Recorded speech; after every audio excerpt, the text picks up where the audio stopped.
Hi, I'm Hope Witkowsky, your host of Senior Scene. We all hope to have a healthy, long life, but living to be over 100 might not be so easy to do. On today's show, we're going to meet Zora Selikin, a 105-year-old. She really surprised me, as I'm sure she will you.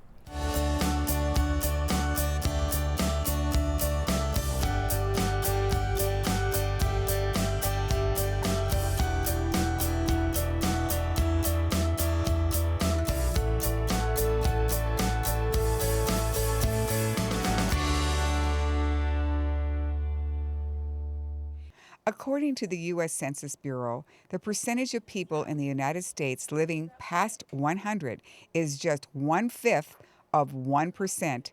Zora is part of that rare population living beyond the average lifespan. We spent a few days with her to find out who she is, what her story is, and what her secrets were to living such a long life. There were 4 girls and then our baby brother. So all of these others are dead except one who lives in Portland, Oregon. Born in 1910, Zora comes from a big family. She remembers life during World War I. When I was 6 years old, down in Grand Forks, the First World War started. I was not 7 until after it had started. Mm-hmm. And so at an early age, I realized what a soldier might be. And I knew that Canada was a foreign country. So I felt that the people from this foreign country would be right after us. In 1930, she married a military man who fought in World War II. She would become a military wife, traveling to different parts of the country with her husband. My husband was in the military, and he had years to still serve when we moved here. He finished his last 5.5 years while he worked at North American office, but he was dealing with military people somewhat, and also the heads of the different production departments around this area. With a family of military members, she decided to join a group called the Daughters of the American Revolution. Research needed to be done to prove that she had ancestors who fought then. Once she was cleared, she was given the green light to join. Of course, you have to have somebody who fought on the correct side in the American Revolution. And I didn't know that I was eligible until my cousin's wife looked up the matter for her daughter. So her daughter had joined, and that made it easy for me to join, because if she was a member and I had the same ancestors, I could just be a member on the information her mother had gathered for her. One thing is certain, Zora was way, way ahead of her time in terms of education and her career. When you were a teacher, what did you teach in school? No. Shorthand, typing, and bookkeeping. And in the first school in Kansas, I was teaching several other things, like 1 year of Latin, a half a year of economics, a half a year of social studies, and so forth. But shorthand, typing, and bookkeeping were the main things. One of the amazing things I learned about this 105-year-old is that she has quite the social calendar. A friend of the group, there are 12 of us that are members, and we have 2 of those long tables that they have when you have special occasions at the church. So anyhow, there's a couple who come past here anyway, so they just stop and take me along. And they've done this for years already. And just yesterday we went, and had a nice time. And we had a perfect attendance of the 12 people. But I haven't really won top prize, and we don't really have any prizes except the score sheet they sent home with us showing that we were the winners for the day. Following Zora to her weekly card game gave me a wonderful idea of what it means to her and the other seniors who come to play cards just like Zora. Whether it's for the friendship, companionship, interaction with others her age, it serves a great purpose for these seniors. I never use the wheelchair primarily in the house, not here. But when I go to play cards, they have a wheelchair at the church.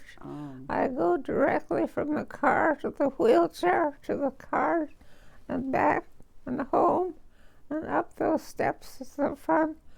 I need somebody to help me get up the steps. As you might suspect, the cards are incidental. It's a love for each other that brings us together. I was impressed, not knowing, I knew she was elderly, but I didn't know how old she was. And when I found out, I was really impressed. Fellow card players and friends say she's one of the best at the game. She's been playing for years. I've played one-on-one with her. I've gone to her house and played with her, just her and I. She beat me, but it's just a matter of luck. Hey, Zora, do you think that it's a matter of luck that you keep winning? I haven't won for a long time. Oh, no, come on. You think she's kind of fibbing? Yeah, she is fibbing a little bit. I actually didn't really meet Zora at first. I came into the group because Lois invited me, but I did know her age, and Lois pointed out which person around the table was that age, and she's playing cards. She won that day. I went home and told everybody. I said, "Would you believe that I just played cards with this group, and one of the people, 104 years old." Almost 104, and amazing. I said, it was amazing. It's a simple game, but it's tricky.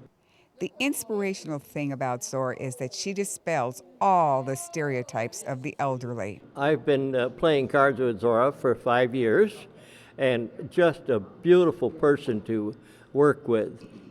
She's very, very sharp, and also we've partied at her house, and they set up the whole backyard and everything. Just a wonderful hostess, and a great person to know. There is another love that Zora supports for many, many years, and that's making quilts for the Battered Women's Ministry. Her talent and the beauty and love that is put together by her in those blankets is received by these women who come to the church for assistance. I was surprised when they told me how old she is, and when she told me, I don't think she looked that age, although what do you look like at that age? I really did believe that women kind of started falling apart by 80 and didn't remember their name all the time and so forth, and that couldn't be further than from the truth than the way Zora is. She's very sharp. She's got a lot of energy. She tells you what she thinks and doesn't hold back. And I think it's very refreshing to have such an old friend. She still is very involved in the love of giving her handmade quilts to the women and children before they go to a shelter to live in a safer, protected environment. We definitely have a lot of mementos of Zora around, and I think that her legend will last for a long time. Zora is well supported by her caring son and his wife. You can see the love and inspiration and the support they give her as they help her travel to her weekly events. I'm happy that I have an opportunity to give back to her after all of the years that she spent trying to raise me up to be a good citizen. And I'm very proud of her in the example of life that she sets. Listen to the good times they have together as they jest about our conversation with them. It's not long ago that she had about 5 out of the house days every week.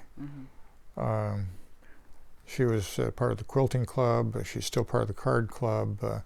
There's a widows club at the church, going to church on Sunday, the DAR, and so forth. Some of these things are not every week. I think she wants to add something in there. The quilting has never been mentioned. Oh, I just mentioned it. Huh? It's only in the last couple of months that you've stopped going regularly to the quilting because you haven't really felt up to contributing to the work of the quilting.